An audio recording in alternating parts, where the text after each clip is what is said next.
has now released a statement on Facebook apologizing to Seyi Tinubu. He stated that he was misled by Ladoja Olushola into believing that the president's son was responsible for orchestrating the attacks against him.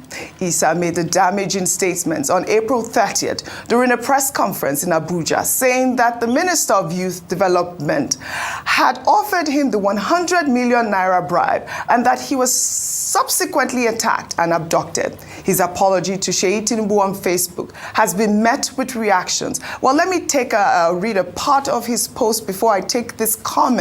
Well, Issa wrote on Facebook, allegedly, that it has become imperative to note that the offer of 100 million naira, which was alleged was made to me to support President Tinubu, was clearly untrue, as Ladoja Olushola, who was desperate to get me out of my legitimate position as the duly elected president of the National Association of Nigerian Students, fed me the lies and half-truths for the sole purpose of achieving his selfish agenda of taking over the reins of the student body through the back doors. It was also Ladoja Olushola who warned me that Mr. Seyi Tinubu could order my killing and thereafter instruct the Inspector General of Police, Mr. Kayode Egbetokun, to bury the matter. I also stated, among other things, that Seyi Tinubu led thugs to the venue of my inauguration. This was very untrue. I made these claims owing to the picture of Seyi Tinubu painted to me by Ladoja Olushola, who swore to me that Seyi was doing everything to ensure I am not alive to serve my tenure as NANS president. In fact, I later found out that Mr. Seyi was nowhere near the venue. And this is supposed to be coming from Comrade Atiku Issa on Facebook. Rufai, when I read this statement, I said the statement is incomplete. He did not explain to me as to us as to who actually ordered the beating. Who beat him up?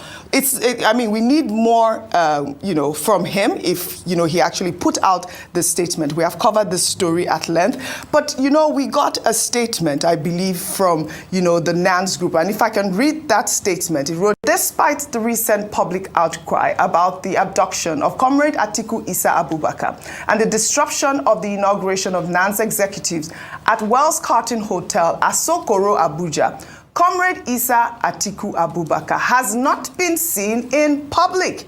He has been detained in the hospital and all his means of communication has been confiscated by the Department of State Services, DSS, as I speak with you now. He is still convalescing. I want the general public to disregard any statement of apology purportedly emanating from him, as this is coming from a coerced and subjugated comrade.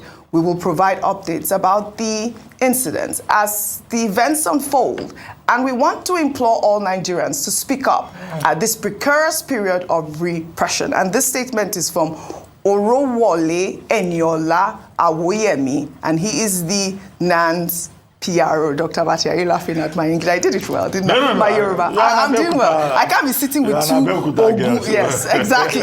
Two Ogun greats and not be able to speak Yoruba. But this is really a sad incident, Rufai. We're getting these two reports now, one from the PRO, and then we're getting a Facebook post, not a video, not a comment, not a voice note from Issa. So a couple of things. I mean, it speaks for itself. A man has been bruised. He's in hospital recovering. He put out this message. He said all his phones were with DSS and all of that.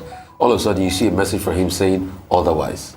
Then who beat him in the first place? Who beat him? That's today, my own. Who beats this man? We begged Carlton Wells here to please show us the CCTV footage. Let's have a full CCTV footage. We've not been able to see anything for that. I called for, when I was making my, my depositions here, a full independent investigation without the police, without the DSS. Because when you say the DSS are taking this up and all of that, they are already part of this case. I want something devoid of them. I know there are security agencies, but something devoid of them. And now you're seeing a quick rebuttal that, hey, this is intimidation. Somebody could write something through the page, except we have a full-on deposition from the man that was beating himself. I will not believe any apology that was written. You see, it just shows high-handedness in this country. We must be able to get to the end of the matter. And why is NANS featuring prominently in the affairs of politics? That shows that Nigeria is already being bastardized.